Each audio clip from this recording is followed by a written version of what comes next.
রফিকুল ইসলাম বাবলু বীর মুক্তিযোদ্ধা ইন্ট্রোডিউস করলেন, চেনেন সবাইকে। আমার ভাই আছেন অ্যাডভোকেট হাসনাত কাইয়ুম, রাষ্ট্র সংস্কার আন্দোলনের সমন্বয়কারী। আমার গাইনের সাথে আছেন শহীদুল্লাহ কায়সার, নাগরিক ঐক্যের সাধারণ সম্পাদক। মায়ে ডক্টর আবু ইউসুফ সেলিম, ভাসানী অনুসারী পরিষদের সদস্য সচিব। প্রথমে আপনাদের সবাইকে সালাম।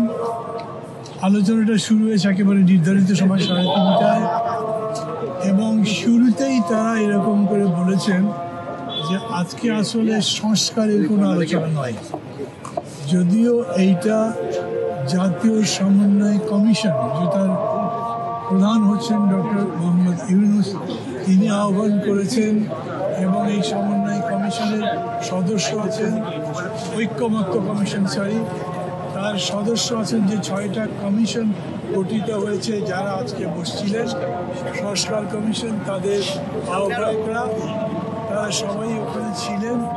তারা বলছেন এটা অনেকটা একটা ইন্ট্রোডাকশনের মতো।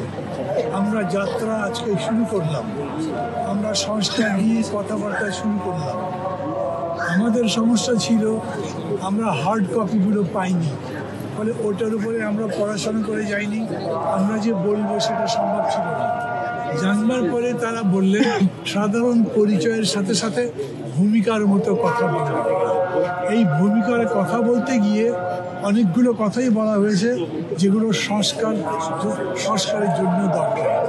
যেমন এরকম করে মত কেউ দিয়েছেন যে ইসলামী যে বিধান আছে, আল্লাহর প্রতি আনুগত্যের কথা আছে, রাষ্ট্রধর্মের কথা আছে, এগুলো থাকতে হবে।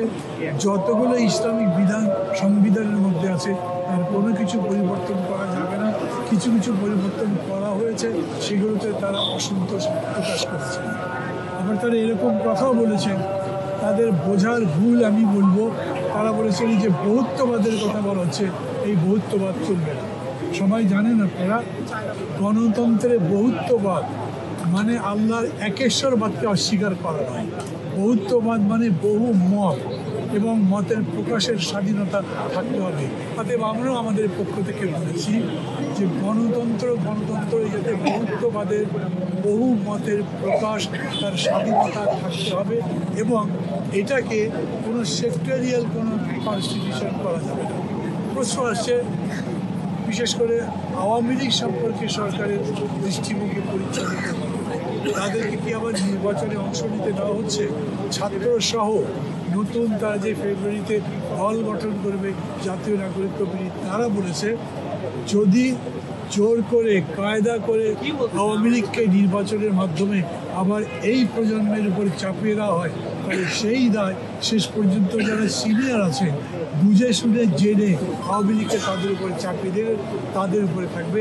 এই দায় তাদের বহন করতে হবে, কারণ তারা মনে করেন এই প্রজন্ম যে এই আওয়ামী লীগ এখন অপ্রাসঙ্গিক, এই আওয়ামী লীগ এখন অপ্রয়োজনীয়, তারা পরাজিত, তারা পলাতক, তাদের ফিরে আসার কোনো সুযোগ নেই, রাজনীতির কোনো নতুন বয়ান নেই, তাদের মধ্যে কোনো অনুতাপ নেই, কোনো অনুশোচনা নেই, তাদেরকে কোনো রকম কনসেশন দেওয়া চলবে না।